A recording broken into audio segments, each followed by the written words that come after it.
Joe, nangihinayang ako doon sa mga, di ba, talagang to the roof. Hanggang Kaya nga, bubong yung yung isang bigas katerbang eh. bigas. Alam niyo, Mr. President, patikimin niyo ulit yung mga tao ng 25 kilos. 25 pesos per kilo na bigas. Bigay niyo po yan sa Kadiwa. Kaya Lahat nga eh. ikalat niyo. Tsaka Diba? hindi lang basta bigas ito, Weng. Ano to, jasmine rice. Oh, yung mga mahal. nakuha, di ba? Mamahalin Oo, yan eh. Dineclare Smuggle. kasi nila, ano daw, mga broken rice daw po. Kita Yan. mo. Nung kanila pong inspeksyonin ng customs, mga kapuso, nakita nila, jasmine. Yan yung yung pag sinihot mo pa lang ang bango na. Ang bamango, oo. Diba? Talagang hindi mo na kailangan ng pandan. Di ba Totoo. usually pandan ang Oo. nilalagay sa bigas para bumango. Di ba? Hindi, totoo yun. Totoo. Oo. Bango pa yan, Ngayon, ang di mo na pandan kailangan rice. lagyan ng pandan pag jasmine po ang Oo. sinaing po ninyo. Kaya Tsaka lang mahal ang ang problema, kilo nun. mahal. Mahal talaga. yun. Pero ito, Dahil total, it's kinuha smuggled naman. yan eh. Tsaka kinumpis ka na ng gobyerno. Oo. Baka pwede ibenta sa, sa Kadiwa. Ikalat po natin sa Kadiwa. Ibenta po natin ng 25 po yan. Oo, kahit pa nga 30 kung jasmine Oo rice naman. yan. Para makatikim naman tayo na masarap, Masarap na mura pa, Mr. President, di ba? Mr. President, please. Ano yan yan ang pinakamagandang ganti do sa mga smuggler. Oo nga. Sige, tuloy nyo lang Samsamin yan. natin lahat. Tuloy nyo lang yan. At Tapos bigay nyo sa sasamsamin Kadiwa. namin yan. Oo. At ikakalat natin, Diba? ibebenta natin na mura. Para magkandalugi-lugi kayo, wag na kayong umulit. Ang oras natin, mga kapuso, 6:06 minuto makalipas ang 8:00 ng umaga. Radyo na. TV pa. Kortesiya na. Disiplina pa. Hindi natin tatantanan ang mga balita at mga komentaryo sa programang Saksi sa Double B.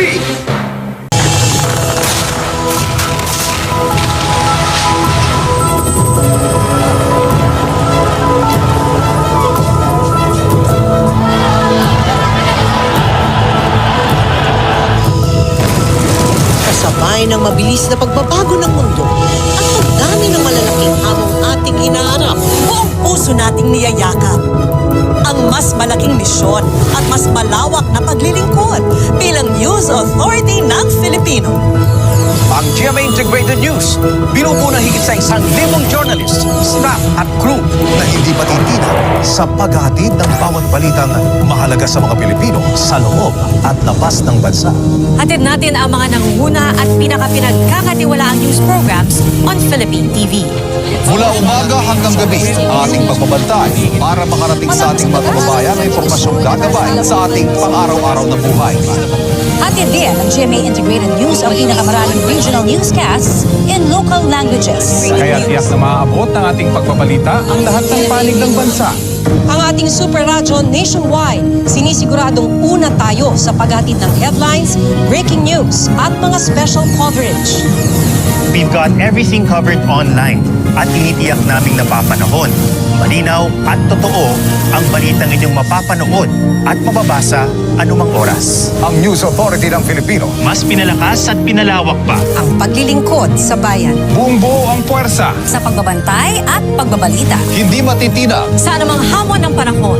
Nararatiling tapat at sinasang-ayunan sa telebisyon, radyo at online. Hatid ang pinakamalalaking balita at istorya ng Pilipino sa mundo.